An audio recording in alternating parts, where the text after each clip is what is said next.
In this tutorial, I'm going to give you the basics for making your designs react to audio and explain how to take control of your reactions. Magic is all about modulating visuals with audio. Almost every parameter in every node and global variable can have audio as a driver, with very few exceptions. Given you can modulate any parameter, you can affect size, orientation, colour, the very existence of elements, and many parameters in your effects. Audio comes into Magic through the Input Sources dialog, where you can create any number of sources. Each channel of audio is available independently, and you can name each of them as you like. That name will appear in the source list for all parameters. I'm going to stick with an audio file for this tutorial, but you can use microphones, computer audio, and other digital sources in much the same way. Here I've set up a node to respond to the volume of the drum beat. Now you can see here that although the drum beat is quite clear, there are still some visually noisy parts due to the various volumes contained within it. But if we apply some smoothing, this gives us a nicer wave to visualize. I'm going to use this to demonstrate a selection of the modifiers that can be used to affect the reaction. You can see here that I have an offset of minus 0.6 that pulls the whole trace down to the bottom of the window. So now when I enable the 2x scaling, it just about reaches the top. Next we have the clamp, which you can see chops off the top of the waveform. And correspondingly we have a gate, which chops off the bottom of the waveform. A more interesting modifier is the peak modifier. It's also one of the most useful. The attack is as fast as the audio source, but then it decays at the rate defined by the modifier value. So at a higher value it looks as though it's a linear decay, but when we reduce the peak down, you can see that it's actually got not to zero, but you can actually see it's got a little curve in there.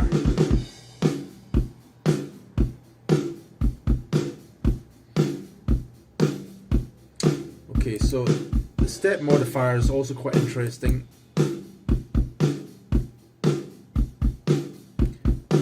And I do use it for lots of things, but not necessarily in this application. Average I don't really use at all.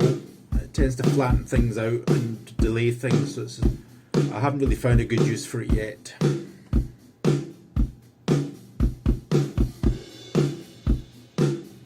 There's 15 other modifiers in the list which I'm not going to go into here, probably put them in another tutorial. They're more suited to generating animation or movement rather than reacting to music, but although you can use them in any case.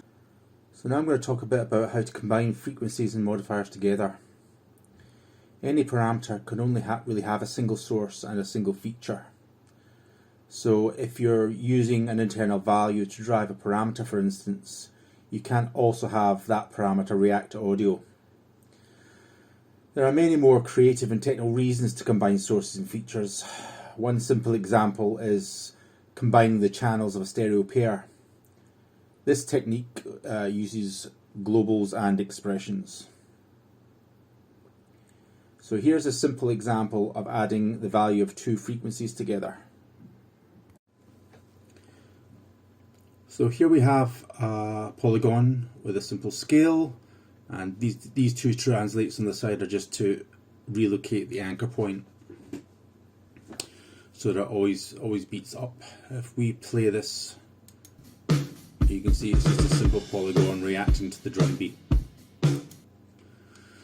Now, you can see here we can only respond to the left or the right of the beat. We can't respond to both at the same time, but if we wanted to do that, the way to do that is to set up a source 1 which points at the right side, set up a source 0 which points to the left side, and then have a final source that adds those two together using an expression.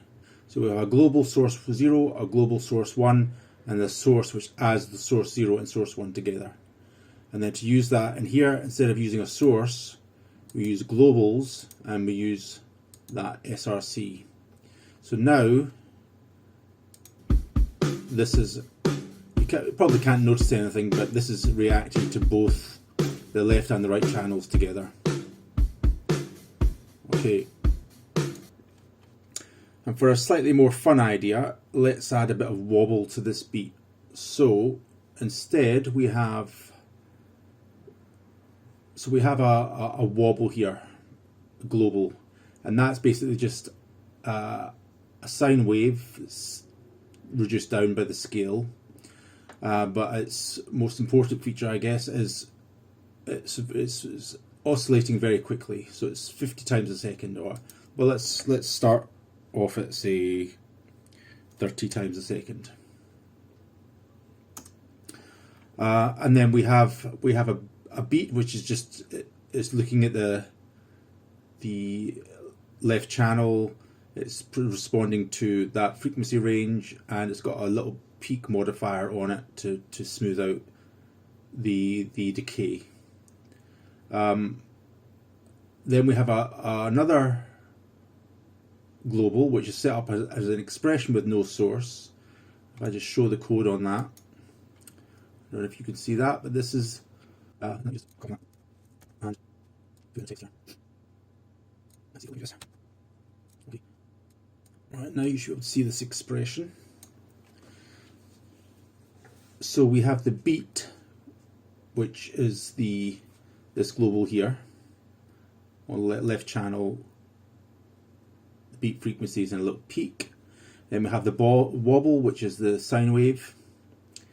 And in order so that the wobble only wobbles when the beat has some value, we multiply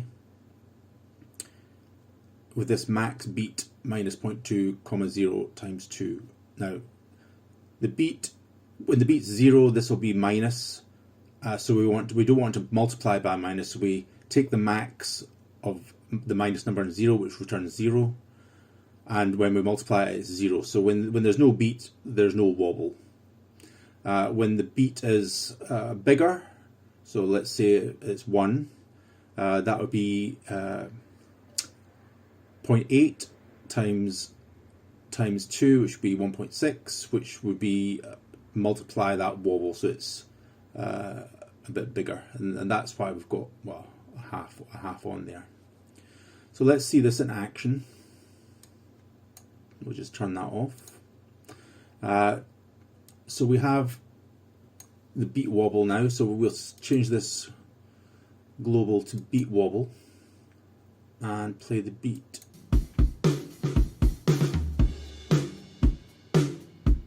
Now, if we just switch between the beat, that's the beat on its own,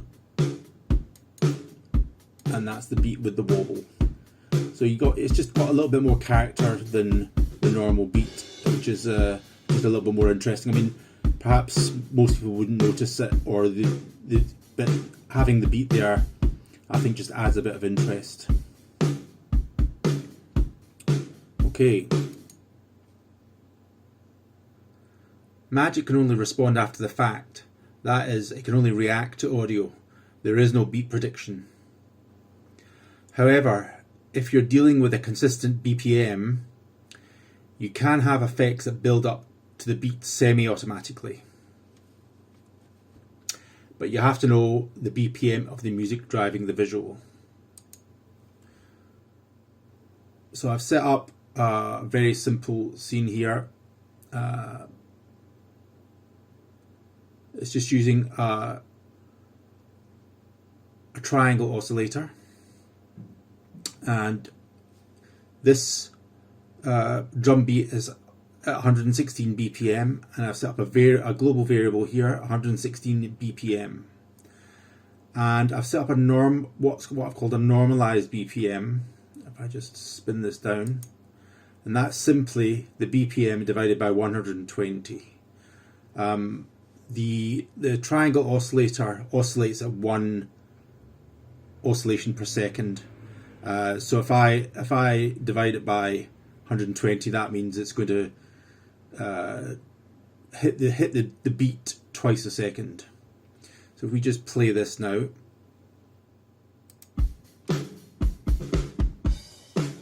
and if I just do Control E, oh, missed it.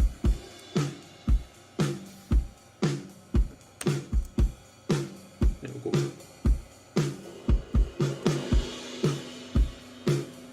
And that will, as long as the BPM of the music's fairly consistent, that should stay in time for quite a long time. You might have to reset it occasionally, and I'm just resetting it by doing Control E. There.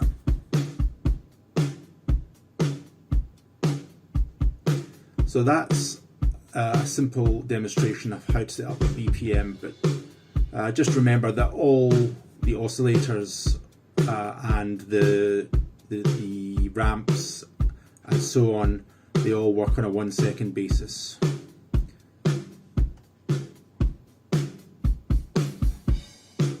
There are several other features in Magic that I haven't covered in this tutorial. Let's just turn it off. Such as the audio to image node and the use of the iterator node to select frequencies.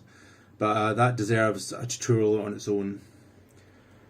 Don't be tempted to make everything reactive though, for the sake of PC performance if nothing else, and for the viewer's sanity. Less is more after all. Your artistic and musical sensibility will help you select which aspects of the visual response to what features of the audio, hopefully towards a pleasing and interesting effect. Anyway, thanks for watching.